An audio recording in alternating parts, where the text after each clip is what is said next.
So let's talk about how we're going to basically take our Italian Renaissance print and turn it into a Harlem Renaissance inspired composition. Well, we are probably painting or collaging or stenciling or whatever the case may be to create that type of a feeling. But let's kind of go back and revisit the Italian Renaissance. And so here I have this beautiful portrait. You notice the muted colors. You notice that there's no strong outline around the shapes. You notice that use of sfumato, so very soft edges here around the faces. Okay, and you notice the theme. This is more of a religious theme. The other thing that was introduced was perspective, and foreshortening was also incorporated. But overall, I mean, we still have this time frame in which there was rebirth and rediscovery of a reinvigoration or interest in science. It was less about religion, although there certainly were religious themes, but it was definitely more exploring more natural themes. The portraits were again more natural. They were not for kings and queens. All right, she doesn't have a crown. But this was also still people had money, right? So all the arts were supported by patrons. And that's why Renaissance really flourished through Europe. And so now let's compare that with Harlem Renaissance. And for example, this portrait by Laura Wheeler. And we have these vibrant colors and very strong outlines. We also have incorporation of patterns, which are really beautiful. Here's Romare Bearden. The collage almost has a cubist type of feel to it. Here's another one, Erin Davis. Again, very stylized, lots of strong silhouettes. And also we can look at also theme in some of these as well. So in Harlem Renaissance music, jazz was really important. We're also looking at theme in terms of societal changes that were happening with the civil rights and the struggles there. Here's Lois Mailou Jones, and again, strong contours. We have the incorporation of kind of African patterns, symbols.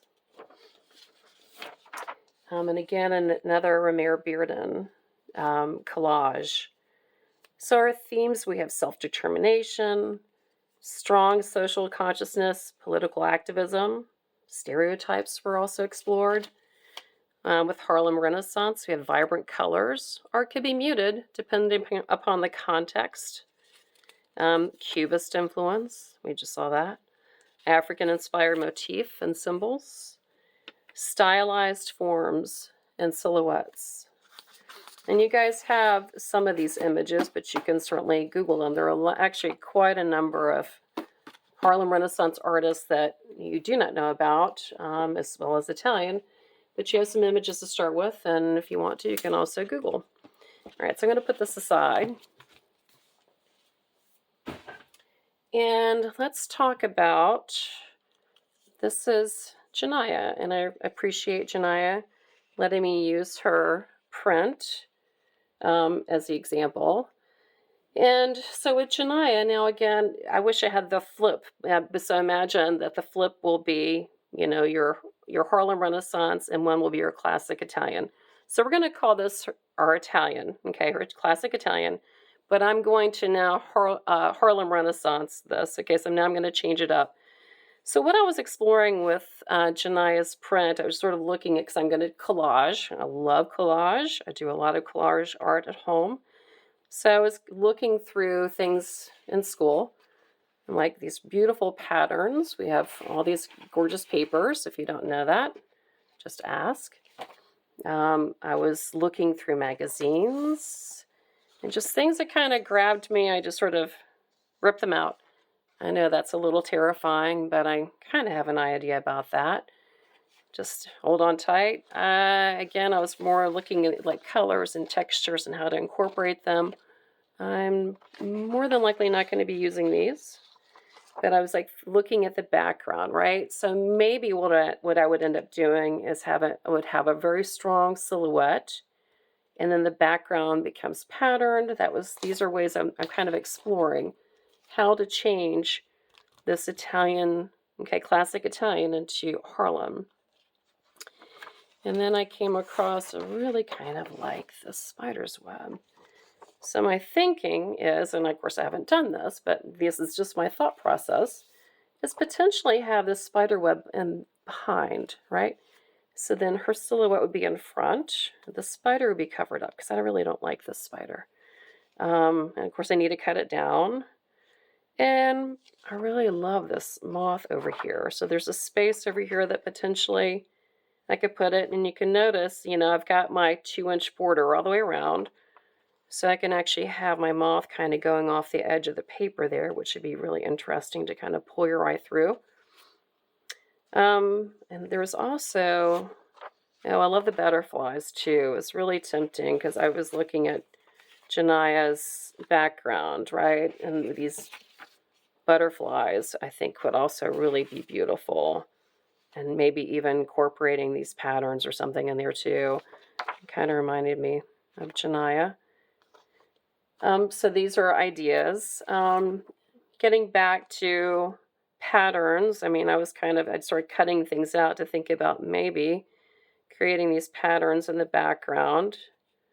And you can see these colors here, which are just gorgeous. So I was cutting out those diamonds.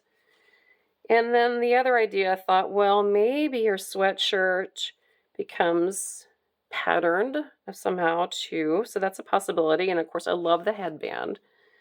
So I'm going to kind of just give a quick demonstration of how you can do a very fast collage.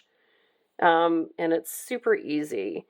So to start off, we're going to need some tracing paper. And let's see, I had some over here. Well, I'm just going to kind of show you the end result here. So I have tracing paper. I, of course, traced it. Where's my shape? Here's my shape. So I traced out the outline, okay, of her head, this scarf that's embedded in her hair. So I traced it out. Then I took the whole piece of tracing paper and used rubber cement, okay, and glued it on to my pattern that I'm considering, which is this one, okay? So I just basically took my tracing paper with my shape traced, took rubber cement, glued it on, all right? And then I just cut out the entire thing. You can see how this shape is still there. And then I just took an X-Acto knife and then cut it out. After that, I'm just going to peel off my tracing paper. Okay. And then you're going to have some residue, right, from that rubber cement. So after it dries, just kind of rub it off. Okay. But now you can see where now I have this shape created to go into her hair. Boom. So easy. Right. So same thing like with here. Maybe I'll do an entire silhouette, just the outline, so that I can start cutting down these things here, because I know that it goes behind there. Okay. But say I do want to do her sweatshirt in this pattern. Let me go ahead and do an example of that. How to do that. So here's my tracing paper. It's going to fit. Yes. And I'm just going to do a contour because I'm just looking at the shape. So contour. And I'm doing this very quickly.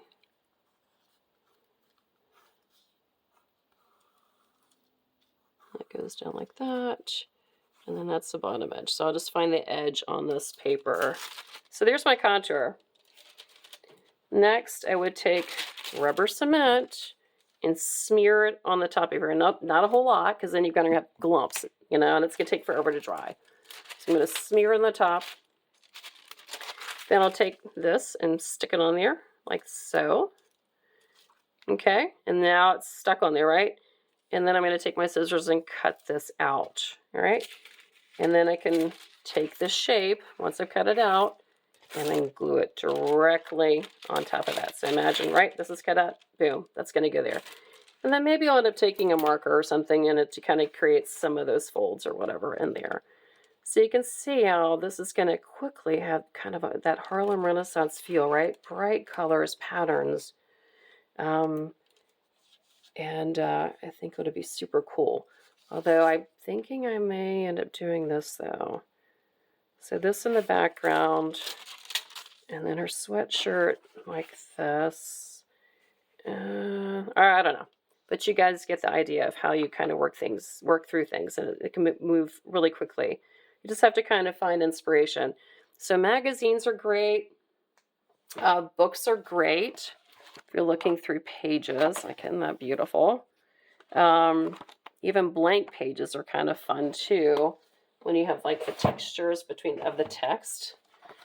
For those of you, like, I love the text here, and just, I mean, this could be even watercolored. So if you wanted to make shapes, you know, out of book pages and then watercolor them, it would be really beautiful. And then collage them on. For those of you who have a lot of space above your portrait, you know, you're going to be tasked with making that interesting, right? So how do you make it interesting?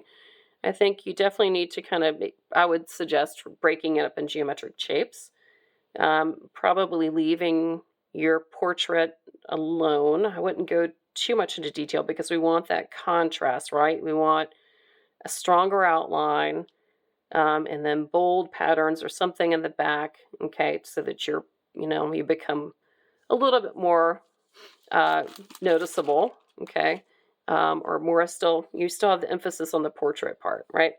And then whatever's behind kind of supports that. Again, as you're moving through this, I'm a big believer in less is more. So again, with getting back to the Italian Renaissance, we want to see our marks. So if you're doing any alteration, keep it very simple. Okay, just a suggestion, we still want to at least see our marks. But now moving into the Harlem Renaissance, now we are really going to be kind of amping it up in terms of colors and patterns. And your marks may disappear. Okay, maybe some of them stays, but your marks more than likely will disappear. Okay, that is up to you how you want to do it. All right, so we are finishing this project this week. All right, so I will see you Monday, Wednesday, Friday. We're going to be finishing up this project. And there's also one that's just kind of show you. I made 3 prints. This one ended up being my favorite. I was sort of experimenting with leaving more ink on this plate, although I like it too. It has more of a moody feel to it.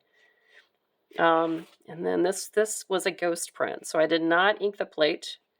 I just printed it again. So ghost prints are wonderful for experimenting on. Like, you know, this would be a great one for experimenting with watercolor over top of it. You know, say for doing, you know, different skin tones or even patterns, or even just creating an interesting background just to get a background. Watercolor is always one of my favorite things to use. But in terms of mediums, those are up to you. But I'm kind of following the flavor of Romare Bearden. I love doing his collages. Of course, it's not going to be cubist, but I just love collaging.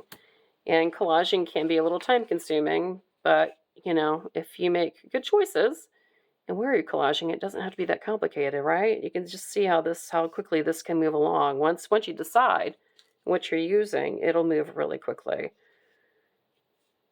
All right, so there you go.